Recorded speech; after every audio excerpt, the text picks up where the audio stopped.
안녕하세요. 정치권의 복잡한 현안을 시원하게 풀어드리는 정치펀치 배성규입니다. 안녕하세요. 정치펀치 배소빈입니다. 네, 어제 윤 대통령의 부친 윤기중 연세대 명예교수가 별세했습니다. 윤 대통령은 광복절 경축사를 마친 뒤 곧바로 병원을 찾아서 임종을 지켰다고 합니다. 네, 오늘은 국민의힘 김행 전 비대위원님 모시고 얘기 나눠보겠습니다. 네. 안녕하십니까? 안녕하세요. 네, 여름철 더운데 어떻게 잘 지내고 계십니까? 아이고 힘들어요. 우리 너무 더운 것 같아요. 네, 그렇죠. 조금 있으면 처서래요. 네, 그런데 뭐 오늘은 보니까 좀 아침 공기는 좀 선선해진 것 같긴 하더라고요. 처서가 가까우니까. 네. 10일 정도 근데 더위가 좀 더 이어진다고 합니다. 네, 이제 어제 윤 대통령이 부친 상을 당했습니다. 윤기중 연세대 명예교수가 향년 92세의 나이로 이제 어제 별세를 했는데 빈소에 좀 다녀오셨죠? 네네. 갔더니 이제 전 좀 일찍 갔어요. 네. 일찍 갔더니 이제 청와대에서 이제 대통령실에서 나온 경우들이 지침이 분명하더라고요. 네. 저는 얼굴을 딱 알아보고 못 들어가신다고. 근데 지침이 뭐였었냐면 철저하게 가족장으로 치러라. 네. 그래서 오부 요인과 우리 당의 당 사역, 그러니까 이제 그 원내대표, 대표, 원내대표, 정책위 의장, 그리고 사무총장 이렇게 당 사역하고 그 당 야당에 네 야당이 있지 않습니까? 야당의 당 대표 오시면 외에는 정치인들을 오지 못하게 했대요. 그래서 장관들도 못 들어오게 한 거예요. 네. 그래서 장관들도 다 돌아갔어요. 장관 뭐 왔었는데 장관들도 다 돌아가시고 그래서 이제 앞에서 철저히 체크를 하는데 그러니까 되게 이제 장관들 이런 분들은 얼굴이 다 알려져 있지 않습니까? 국회의원들도 그렇고. 그렇죠. 정치인들은 못 들어가고 이제 뭐 고등학교 동창이다 뭐 이렇게 하면 확인하고 들어가고 이렇게 그래서 철저하게 가족장 또는 이제 그 부친의 그 제자분들 이런 분들은 들어가게 하고. 그러니까 통계학의 기초를 세우신 분으로 존경받던 경제계 원로 아니겠습니까? 그 임종을 하셨다고 해요. 두 분께서 다행인데 그 임종할 때 말고 그 전에 이제 그 좀 정신이 있으실 적에 마지막 그 유언이 잘 자라줘서 고맙다. 그거 굉장히 감동적인 것 같아요. 네, 맞습니다. 잘 자라줘서 고맙다. 이렇게 그 부모가 그 자식한테 할 수 있는 최고의 감사함의 표시일 것 같아요. 근데 이 대통령실 주변 측근들도 이 부친이 저렇게 위독하신지 잘 몰랐다고 그러더라고요. 그만큼 안 알린 것 같아요. 네. 갑자기 이제 세브란스에 쭉 계시다가 이제 서울대학병원으로 옮기셨을 적에 좀 위급하지 않을까 생각을 하셨대요. 다들 그랬는데도 불구하고 이제 바로 이제 아무 문제 없다 이렇게 또 발표를 하셨어요. 내부적으로. 그래서 그냥 지나가시나 보다. 그리고 더더군다나 이제 캠프 데이비드 회담을 앞두고 있지 않습니까? 내일 아침에 일찍 발인하시고 바로 떠나셔야 되니까 그것 때문에 처음에는 이것을 발표를 어떻게 해야 되나 내부적으로 회의도 좀 있었다고 해요. 그 한미일 정상이 회담하는 게 처음이지 않습니까? 그렇죠. 그것도 캠프 데이비드 방문하시는 게 이명박 전 대통령 때 그렇죠. 그때 부시 이후에 대통령하고 같이 12년 만에 또 처음 있는 일이고 그렇죠. 잘 아시다시피 이제 캠프 데이비드라는 곳이 대통령의 별장이지 않습니까? 바이든이 재임 이후에 30번 가셨대요. 그런데 외국 정상을 초대하는 건 이번이 처음이라고 하니까 그만큼 굉장히 의미가 있다고. 그렇죠. 이번에 이제 캠프 데이비드에서 뭐 캠프 데이비드 선언 같은 게 원칙 이런 게 나올 거라고 하는데 어떤 내용이라고? 되게 이제 예견되는 것은 지금 이제 김태호 1차장이 발표했듯이 제일 중요한 것은 안보 문제에 대해서 뭐 정확하게 표현을 한다라기보다는 아무튼 그 북핵과 북한의 미사일에 대한 공조 이것은 분명히 들어갈 것 같아요. 그리고 이제 두 번째 이제 경제 분야에 있어서의 협력. 최근에 이제 그 ICT 환경이 굉장히 바뀌고 뭐 챗GPT, AI 등등의 신기술에 있어서 어떻게 공조할 것인가 하는 문제와 이제 교육 문제와 관련돼서 이제 그 실무적인 협의가 있을 것 같은데 더 중요한 것은 한미일 정상회담이 이루어진다는 것은 사실상 외교 관계가 이제 정상으로 복원화되는 과정이지 않습니까? 예. 특히 이제 한미일 간의 서툴 외교를 복원해서 이제 실무 협의를 계속해서 갖는다는 것의 의미는 굉장히 크다고 봐요. 예. 이번에 제가 이제 꼭 말씀드리고 싶은 것은 우리 그 기자 하셨으니까 잘 아시다시피 대통령이 해외로 가실 적에 그 방문이 4가지가 있습니다. 네. 첫 번째가 이제 공식 방문이죠. 네. 예. 스테이트 비지트라고 하죠. 스테이트 비지트는 이제 만찬도 있고 영부인들이 되게 동행을 꼭 하죠. 그 배우자 프로그램도 있고요. 네. 그다음에 이제 오피셜 비지트가 있고요. 그다음에 이제 워킹 비지트. 네. 가서 이제 실무적인 진짜 회담 위주로. 네. 여기 이제 만찬 이런 행사는 없고 이번에도 만찬은 없는 것 같아요. 아. 4시간 동안의 집중적인 예. 그 한미일 네. 정상 또는 한일 또는 그 미 이렇게 네. 양자 정상회담들이 네. 이제 있는데 이걸 워킹 비지트라고 해요. 네. 워킹 비지트는 배우자들이 안 가죠. 아, 네, 동행하지 않죠. 왜냐면 우리가 사업할 적에 그렇죠. 되게 네. 이제 사업 비즈니스 라운딩 그렇죠, 할 그렇죠. 적에는 되게 라운드 테이블에 갈 적에 배우자를 동행하진 네. 않죠. 그다음에 이제 프라이빗 비지트 4가지로 나누는데 제가 어제부터 그 SNS에 뭐가 막 엄청나게 도냐. 이번에 김건희 여사가 안 가는 이유. 캠프 데이비드가 이제 워싱턴 DC에서 한 100km 떨어지는 네. 산 중턱에 있는 해군이 이제 네. 그 경호를 쓰는 곳 아닙니까? 쇼핑할 데가 없어서 안 가는 거다. 아니 어떻게 이렇게 가짜 뉴스를 만들 수가 있는지 12년 만에 이루어지는 한미일 정상 외교의 네. 복원 네. 또 서툴 외교의 복원인데 그것을 이런 식으로 폄하하는 가짜 뉴스가 있다는 것에 대해서 제가 참 정말 서글프다 이런 생각도 예. 들고 그렇죠. 그것이 엄청나게 지금 돌고 있는 거예요. 아. 아유 어떻게 이렇게까지 밈까지 만들고 예. 쇼츠까지 만들어서 아유 정말 이 정도면 정말 심하다. 네. 이래서 제가 오늘 배성규 우리 두 분의 그 정치펀치에서 네. 이것을 분명히 좀 말씀을 드리고 싶다 이런 생각을 아, 했습니다. 예, 그렇군요. 가짜 뉴스다. 아이고 알겠습니다. 참 뭐 가도 문제 안 가도 공격. 뭐 이거 참 그러니까요. 가면 간다고 공격하고. 공격하고. 우리 그 배소빈 앵커도 잘 아시다시피 아니 지난번에 리투아니아 가셨을 적에도 명품 쇼핑 안 하셨거든요. 네. 쇼핑이 이제 없었거든요. 근데 쇼핑한 것으로 이미 다 네. 그냥 네. 돌고 있지 않습니까? 근데 이번에 또 안 가면 또 안 가는 대로 이렇게 그러니까요. 네. 예, 참. 맞습니다. 우리 같은 여성으로서 참 한심하다고는 생각 안 드세요? 네. 네, 네. 좀 적당히 워킹 해야 될것 같습니다. 비지트입니다. 이번에 네. 워킹 예, 비지트. 가짜 뉴스는 실무. 좀 네, 삼가할 네, 것 네, 같고요. 네.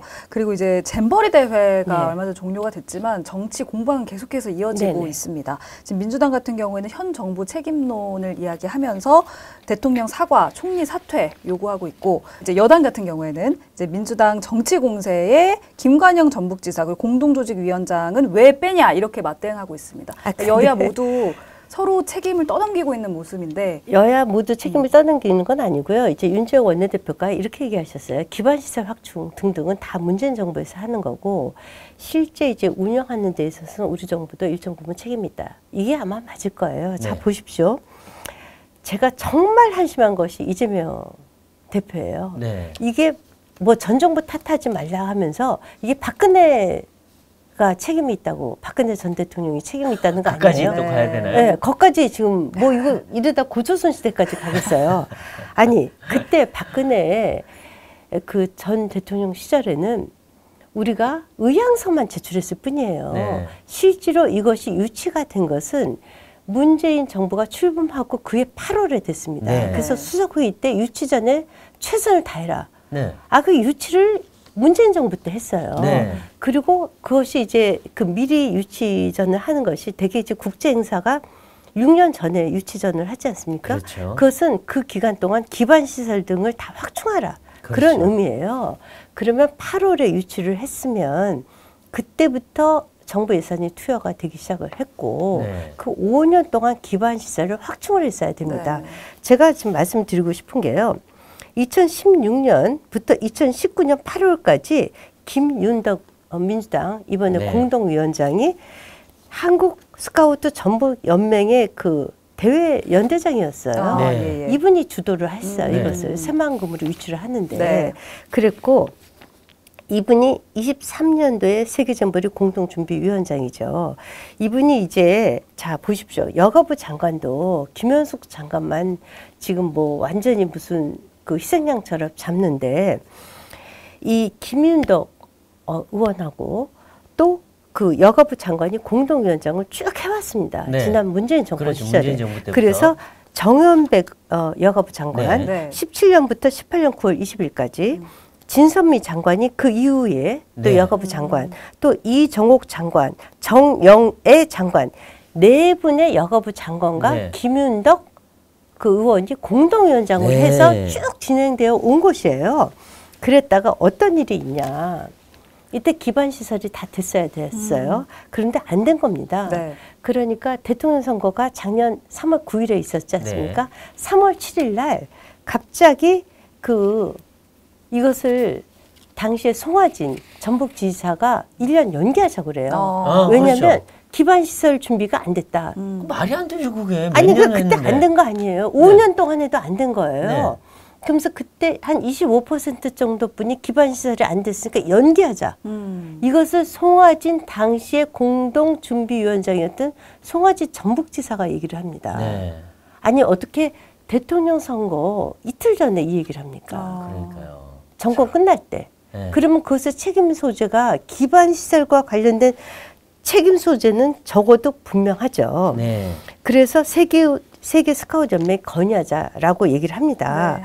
그럴 때 4월 12일 날 이때 이미 정권 선거가 끝나고 윤석열 대통령이 당선인 시절이죠.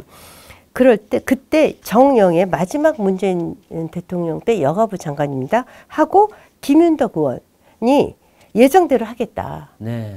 발표를 합니다. 네. 왜 예정대로 하겠냐? 이분이 그때 당시에 그 지방선거에 나오려고 예비후보로 등록을 했었거든요. 그러면서 거꾸로 이렇게 얘기를 해요.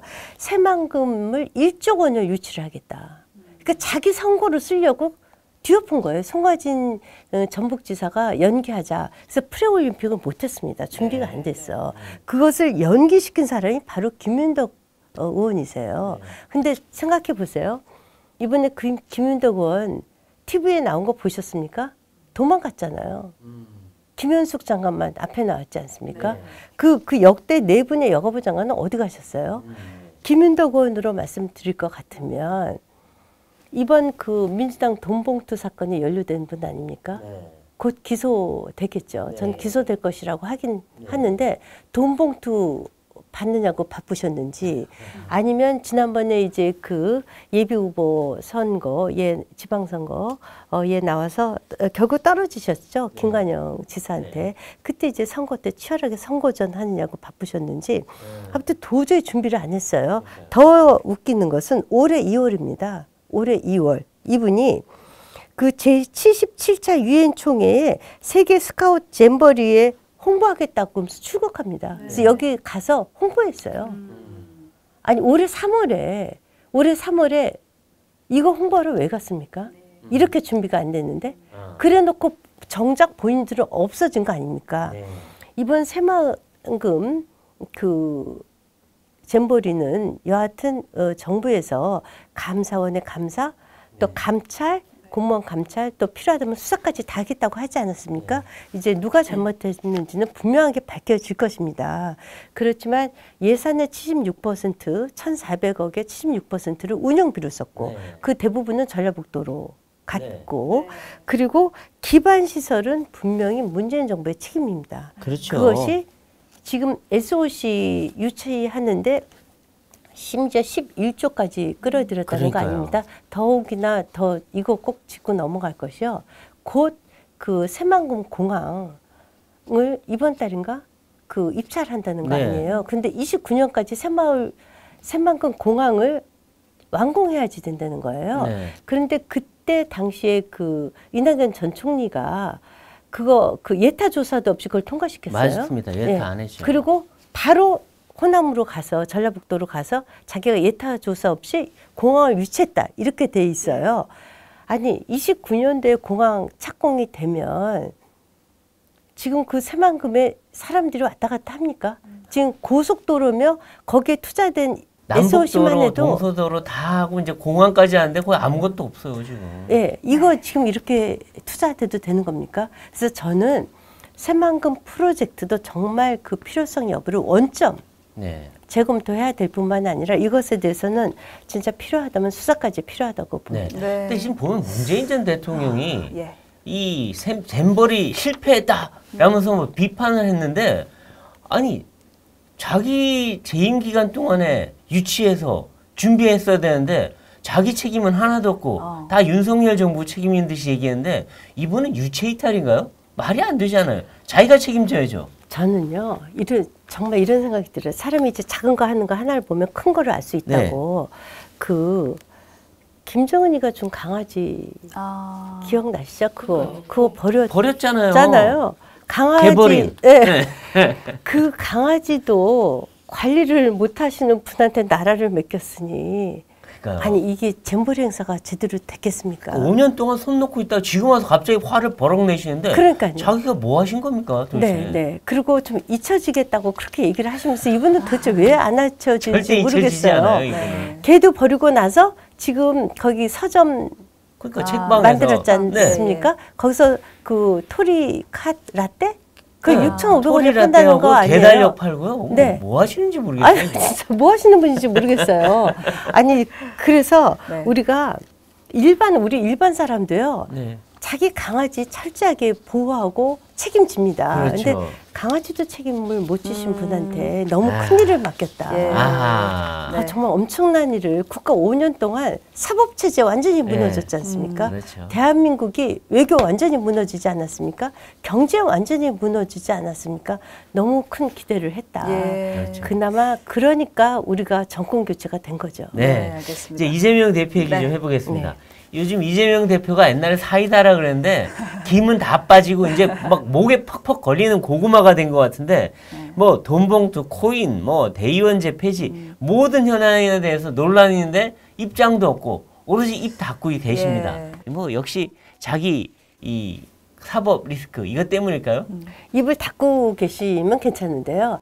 가짜 뉴스와 남 탓은 이분의 고질병 같아요. 네. 그런데 이분이 뭐 17일날 소환되죠. 네. 그렇죠. 내일이죠. 그런데 그 내일 소환되는데 그 백현동 아파트 지은 비리 네. 있지 않습니까? 학구식품연구원 네. 그 자리를 4단계나 용도를 그렇죠. 상향해서 그렇죠. 팍 올려서 그 용도 변경을 박근혜 전 대통령의 지시에 따른 거라고. 네, 그 뭐 그쪽에서 외압이 들어와서 할 수 없이 했다는데 네. 외압이 없었어요. 아니 이분 말도 안 되는 게요. 그때 당시 국토부에서 이렇게 얘기했다는 거 아니에요.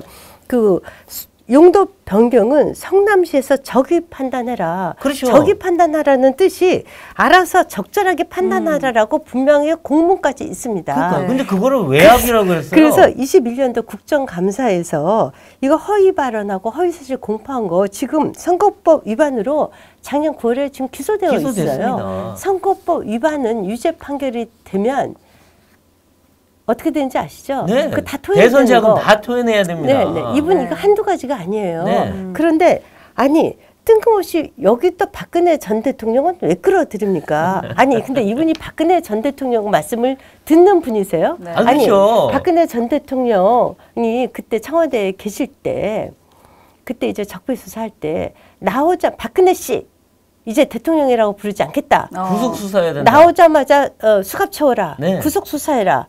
이랬던 사람 아니에요. 그때 외압이 있었으면요 아마 네. 바로 폭로했을 사람이에요. 네, 그렇죠. 이분이.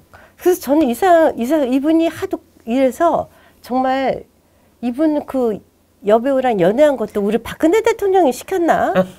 아니 도대체가 박근혜 대통령의 지시를 듣는 분입니까? 네. 형수한테 욕할 때 이거 박근혜 대통령이 시키셨나? 아니 모든 게 남 탓인가요? 이분은 뭐든지 남 탓이고 네. 그 거짓말을 하세요. 아니 본인이 그때 공문까지 있지 않습니까? 네. 적이 판단하라. 그러니까요. 라고 공문까지 있는데 아니 어떻게 이렇게 거짓말을 뻔뻔하게 하실 수 있는지 모르겠어요. 그러니까요. 아니 왜 박근혜 전 대통령을 이렇게 끌어들여요? 그러니까요. 네, 새만금도 박근혜 탓. 네. 아니 백현동도 박근혜 탓. 네. 전부 다 박근혜 탓이지 않습니까? 아, 모든 게 편리하죠 그렇게 하면. 아니 근데 어떻게 이렇게 거짓말을 그러면서 지금 민주당은 뭐라고 그러는지 아세요? 이제 전 정권 탓 좀 그만해라 윤 대통령한테. 네. 아니 근데 여기는 아예 건너뛰어서 박근혜 네. 전 대통령까지 가지 않습니까? 네, 아 근데 네. 지금 보면 이 이재명 대표가 나는 그 로비스트랑 김인섭이라는 사람하고 연락이 끊겨서 아. 자기는 뭐 거의 모르는 사람처럼 얘기했는데 네. 실제 검찰 조사에서 보면 이 로비스트인 김인섭이란 분하고 아주 밀착돼서 굉장히 자주 만나고 움직이는 그런 정황이 나왔다고 네, 하는 네. 거 아니에요? 그리고 백현동 사업자인 아시아 디벨로퍼 네. 정바울 대표는 아예 그 김인섭 씨에게 사업 인허가 알선 대가로 200억을 줬는데 그 절반은 이재명과 정진상 몫이다. 네. 라고 증언까지 증언까지 했어요. 법정했어요. 네. 그리고 그때 당시에 그 성남시 원래 선거본부장 했었던 그 김인섭 씨. 네. 이 사람은 지금 구속되어 있어요. 네. 예. 증인들이 다 구속되어 네. 있고 이런 상황에 증언도 있고 네. 그래도 그냥 끝까지 그러니까 그분하고 나는 모른다. 네. 뭐 이런 식이에요. 이분이 안면 인식 장애가 있다고 해서 저는 다 몰라요. 네. 어저께 저도 이제 그 상가에 갔었는데 아, 네. 그때 윤석열 대통령은 알아보시나? 알아보시더라고요.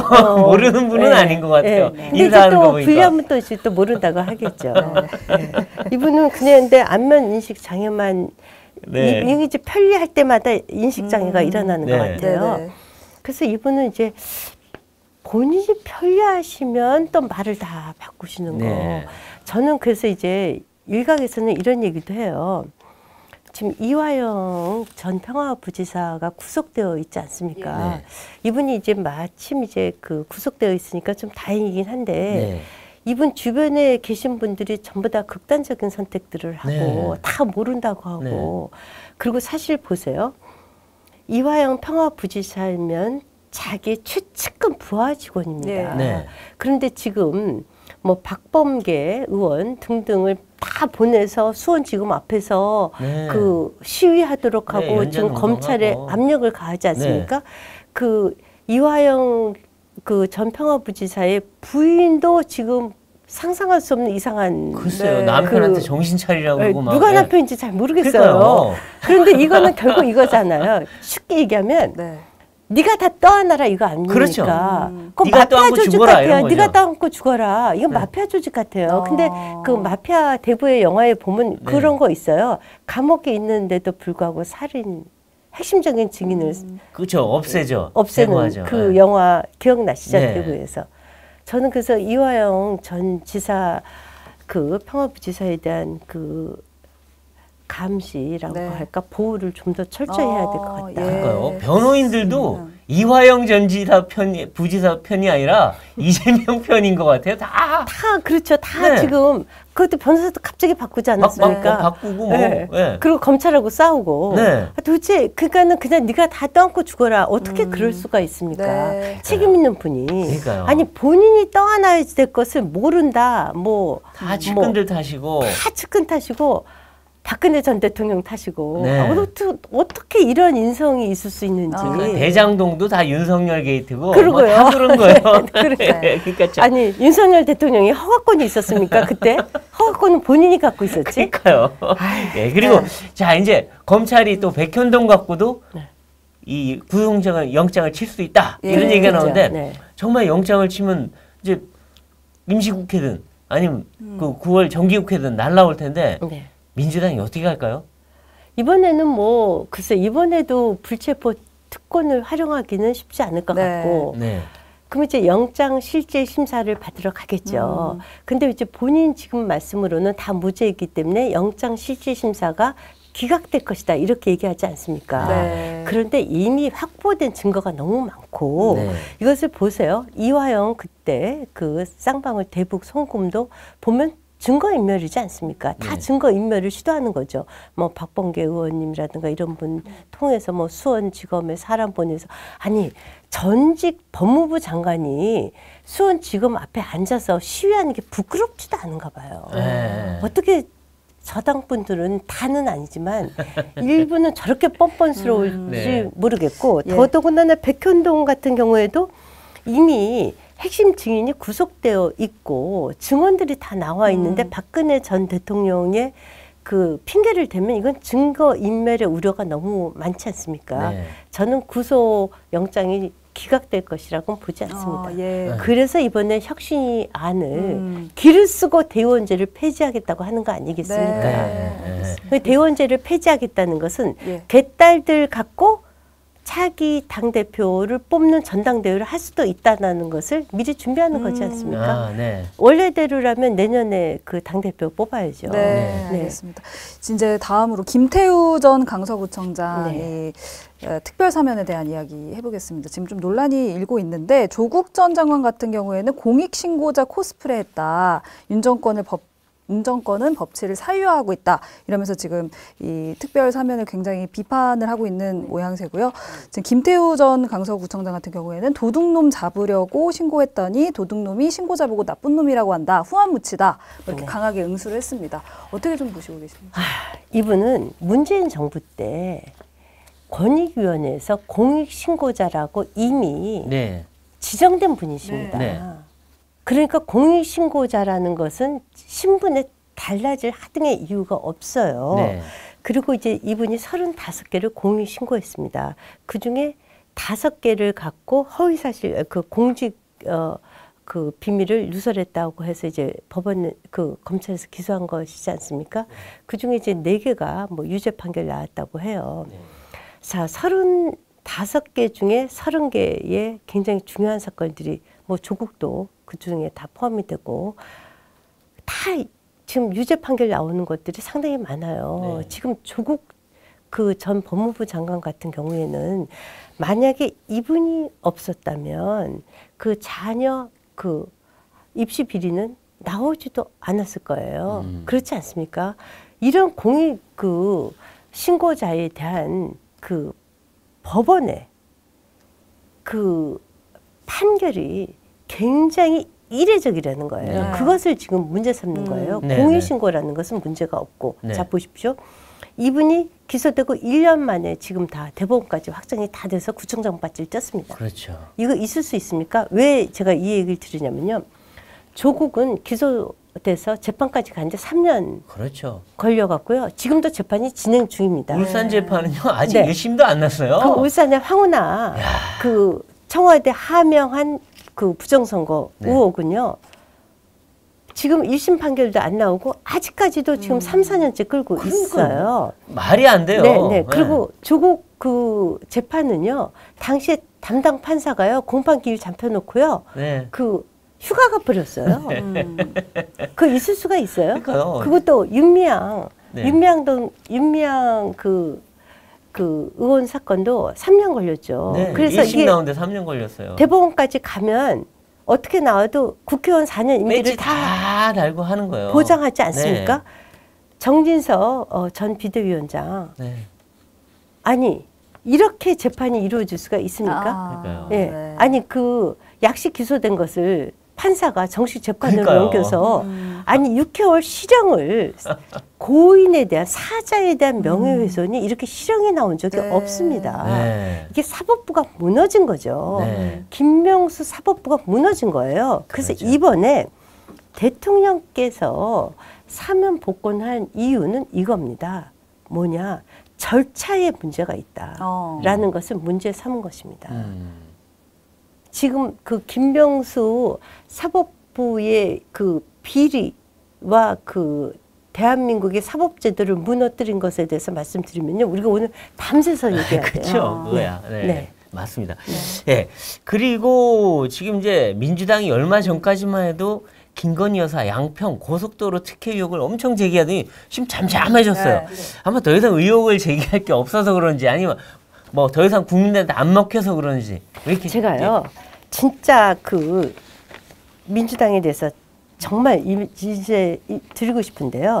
자, 양평 고속도로 너무 가짜 뉴스가 많아서 자, 취득 시기가 언제냐?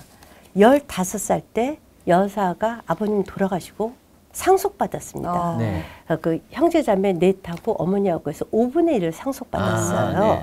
15살에 그때 상속 공직 이렇게 대통령 그 배우자가 됐으니까 재산 신고를 했죠. 그 땅의 크기가 얼마인 줄 아세요? 얼마죠? 상속받은 땅의 크기가 1372평입니다. 그런데 이거를 축구장 3배 또는 5배 크기래요. 아, 그렇게 안 되잖아요. 1372. 축구장이 2200평이에요. 아. 그런데 이것은 1372평. 네. 축구장 60% 만들어요. 한 개 아, 못 만들어요. 네. 네. 그런데 언론은 다 3개, 5개 막 이렇게 부풀려요. 네. 왜냐면 어머니와 형제 아, 자매가 다 합쳐서. 합쳐서 이게 다 말이 합쳐서. 됩니까? 아. 형제 거가 내 거예요? 아. 아니지 않습니까? 네. 그렇죠. 그런데 자 보십시오. 지목 변경이 언제 되냐? 지목 변경이요. 그 중에 일부가 지목 변경이 됩니다. 그런데 그 30살 때 미혼 시절에 지목 변경을 했어요. 네. 아. 그런데 선산을 유지하기 위해서 일부를 지목 변경을 했습니다. 보시면은 전체 82.2%는 여전히 임야예요. 그리고 창고가 10.4%, 대지가 2.9%, 도로가 4.4%입니다. 네. 그러니까 2.9%가 대지로 지목 변경이 된 거예요. 네. 30살 미혼 시절에 네. 39평. 아, 거기에 뭔가- 39평 지목 변경을 된 것을 갖고 네. 한준호 국회의원이 이렇게 얘기를 해요. 뭐라고 얘기하냐? 52배 땅값이 올랐다. 네. 그러니까 15살 때 상속받았을 때보다 이 땅이 뭐냐면 병산리 1002-21번지의 진실입니다. 네. 1002-21번지. 불과 39평을 갖고 52배 튕겨 먹었다. 네. 아니 15살 때 상속받아왔고요. 네. 30살, 만 30살에 지목 변경을 2.9%를 한 것입니다. 39평. 네. 근데 거기가 아무것도 없어요. 그렇죠. 근데 그것을 왜 지목 변경을 했냐? 이 산소 그 선산을 유지하기 위해서 우리가 그 산지기들이 머물 장소 또는 이런 것들을 좀 만들거든요. 그렇죠. 네. 이거 갖고 지금 52배를 튕겨 먹었다니까 제목은 다 그렇게 나오는 거예요. 52배 땅값 올랐다. 아니 그럼 나머지 82.2%의 임야는 왜 따지지 않습니까? 대부분은 임야인데. 그리고 자 보십시오. 그러면 이것이 총 지금 공직자 재산신고에 의해서 재산신고된 땅값이 얼마냐? 네. 2억 9,568만 8,260원입니다. 네. 그러니까 3억이 조금 못 돼요. 그런데 지금 민주당에서 얘기를 뭐라고 하냐면 여기에 그 갈림목, 인터체인지인 나들목도 아니고 갈림목, JCT가 생기면 수백 배를 튕겨 먹는데요. 아니 3억도 못 되는 땅을 갈림목이 생기는데 네. 갈림목이 생기면 진출입로가 없고 없죠. 그 위에 그 20m 높이의 그 교각들이 생기는 지역 아닙니까? 그러면 땅값이 그래서 오히려 떨어져요. 땅값이 떨어져요. 그럼 맹지가 되는 겁니다. 그렇죠. 네. 맹지가 되는 땅을 아니 2억짜리 땅을 3억이 못 되는 땅을 어떻게 수백 배를 거기다 뭐 아파트를 지금 수백 배 거기다- 냈는데 무슨 아파트를 지어요? 거기 아무것도 네. 없는데 산에다가. 아무것도 없고 그 개발 제한 구역입니다. 그 거기다- 상선 보호구역이라 아무것도 네, 못해요. 아무것도 못해요. 더 놀라운 것은 이겁니다. 지금 이것이 확정된 것도 아니에요. 원래는 예타안을 포함해서 3개를 갖고 공청회를 하기로 한 거 네. 있지 않습니까? 갑자기 문제 삼아서 지금 이게 커진 거예요. 근데 지금 원래 공청회도 양평 국민들이 못했어요. 그쪽으로 오길 원해요. 예, 왜냐면 양평으로 글로 직접 가야지 갈수 양평으로 있으니까. 가는 거기 예, 때문에. 안 그러면 양평을 못 가는 거 아닙니까? 네. 그러니까 이제 와서 이것은 뭐 양평 국민이 아니라 서울 시민을 위한 도로다 또 이렇게 거짓말을 해요. 더 놀라운 것은 이겁니다. 모 일간지 예서 이렇게 얘기했어요. 제가 정말 그 기사를 보고 놀란 게요. 여사의 땅이 전국의 축구장 12배 크기다. 그 기사가 크게 나왔어요. 네. 사람들이 축구장 3배, 5배, 축구장 12배 하니까 저는 어마어마한 부동산, 네, 이분이 규제인가 이렇게 생각을 네. 했어요. 그랬더니 그 기사를 보니까요. 거기에 보니까 그 여사 어머니의 형제, 네. 자매들, 그리고 그 여사 형제 자매들의 조카의 배우자 땅까지 전부 다 합친 거더라고요. 집안의 땅이다. 집안 전부 다 땅. 예. 제가요. 네. 그러면서 거기다 심상정 의원 등등이 또 뭐라고 했냐면요. 이렇게 얘기를 했어요. 그 땅 전부 다 백지 신탁해야 된다. 이렇게 얘기를 했어요. 네. 그러려면요 국회의원들 전부 다요 조카 자기들도 땅까지 다 백지 신탁해야 자기 집안 돼요. 다 하면은 네. 뭐 네. 그럼 되죠. 저는요 네. 저희 조카 땅이 있는지 없는지도 몰라요. 그럼요. 그걸 어떻게 찾았는지도 모르겠어요. 네. 아니 어떻게 이렇게 가짜 뉴스를 합니까? 네. 제가 분명하게 말씀드리는데요. 예. 여사가 소유한 땅은 1372평이고요. 그중에 대지로 변경된 것은 39평입니다. 아. 이것을 무슨 52배를 튕겨 먹었다라고 네. 이 한준호 의원 거짓말, 네. 이재명 대표의 거짓말 이런 예. 거 좀 그만하시죠. 네, 그러니까요. 해도 너무하지 네. 않습니까? 그리고요. 이렇게 하면요. 이재명 대표, 한준호 의원, 이해찬 전 대표도 가짜뉴스 했던데 이분들도 조카의 사돈의 팔촌까지 다 백지 신탁하시죠. 예. 네, 그러니까요. 알겠습니다. 네. 근데 지금 이제 민주당이 이번엔 어린아이들까지 앞세워가지고 뭐 후쿠시마 하면서 윤석열 대통령 이거 싫어요 뭐 이런 식으로 네. 가던데 아이들까지 정말 광우병 때도 그랬는데 뭐 유모차 부대. 근데 아이들까지 앞세울 필요가 있는가 이런 생각이 들어요. 네. 그래서 이제 우리가 이제 그 북한 방송 보면은 많이 보지 않습니까? 네. 저도 북한 가봤는데요. 그 어린 소년단들, 네. 뭐 소녀단들 나와서 막 그 정치고 외치고 그러지 않습니까? 네. 아마도 이제 그 민주당이 그 북한과 가까운 정권이라 그쪽 테레비를 너무 많이 봤나 보다. 이게 도저히 상식적으로 네. 아니 근데 전 정말 이상한 게요. 민주당에 양식이 있고 상식이 있으신 분들이 많으세요. 네. 저는 상대적으로 박강원 원내대표 같은 분들은 말이 통하는 분들이지 않습니까? 네.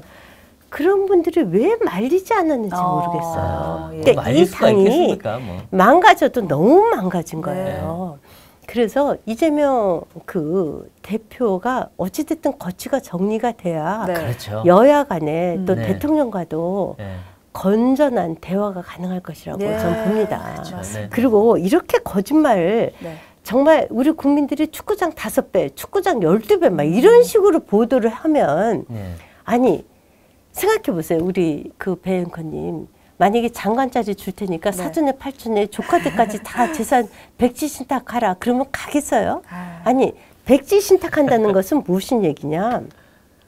6개월 내에 우리가 주식은 본인과 직계는 주식은 백지 신탁하게 되어 있죠. 그러면 6개월 내를 팔아야 됩니다. 네. 팔지 않으면 기재부에서 대신 팔아요. 네. 그래서 반드시 팔아야 돼요. 그만큼 그래서 그 주식이 많은 사람들은 장관 자리를 안 가요. 네. 네. 그런데 더더군다나 이 범위를 이렇게까지 벌려놓으면요. 이게 공산주의 국가입니까? 네. 그렇죠. 아니 조카하고 나하고 무슨 상관이 있어요. 그리고 우리 내 동생의 재산이 제 재산입니까? 그렇죠. 이것까지 다 포함해서 이렇게 가짜 뉴스. 네. 정말 이거 천벌 받을 일이고요. 예. 그리고 그 후쿠시마 오염수 이것에 대한 폐해는 당장 그 어민들하고 네, 맞아요. 수산업자들이 보지 않습니까? 네. 그렇죠. 네. 도대체 왜 이렇게 가짜 뉴스를 얘기하는지 모르겠어요. 정말 네. 이거 이분들이 민생을 생각을 하는 건지 그냥 오로지 내년 총선 때 그 이재명 구하기 네. 예, 그 전념을 하는 건지. 근데 이 얘기는 정말 드리고 싶은 게요. 민주당에도 괜찮은 국회의원님들 많이 계십니다. 네. 예, 그런데 정말 웃기는 것은요. 그분들이 대부분들이 다선 의원들이세요. 네. 근데 이번에 혁신위에 보면 다 물러나라 그러지. 그분들은 다 물러나라고 초선들. 그러니까 개딸들이 지지하는 네. 그 친명들만 네. 남아라 이런 네. 얘기겠죠. 근데 이제 초선들이 다 사고 친 거 너무 잘 아시죠? 네, 그렇죠. 네, 김남국 의원, 뭐 장경태 의원 네. 또 그 잘 아시다시피 비례인 김의겸 네. 또는 뭐 양용원 의원 네. 정작 사고 친 사람들은 다 저기 철험의 소속들이 많고요. 그리고 다 초선 아니면 비례대표예요. 네. 그런데 그 당을 지켜온 오히려 다선 보고 나가라고 하니까 본말이 전도돼도 그러니까요. 이게 세입자가 집주인 보고 나가라고 하는 꼴이에요. 네. 네. 참, 네. 네. 이재명 대표와 또 가짜 뉴스에 많이 화가 나신 것 같은데 네. 오늘 끝으로 펀치 한번 시원하게 날려주시죠. 저는요 정말 이재명 대표님 윤석열 정부를 뛰어넘어서 박근혜 전 대통령까지 이제 그런 후한 무치하는 거 좀 그만하십시오. 네, 감사합니다. 네, 지난주 휴방에 이어서 오늘은 김행 비대위원장님과 다양한 이야기 나눠봤습니다. 좋아요와 댓글, 구독 꼭 꼭 많이 눌러주시면 감사하겠습니다. 저희는 다음 이 시간에 더 화끈한 펀치로 돌아오도록 하겠습니다. 고맙습니다. 고맙습니다.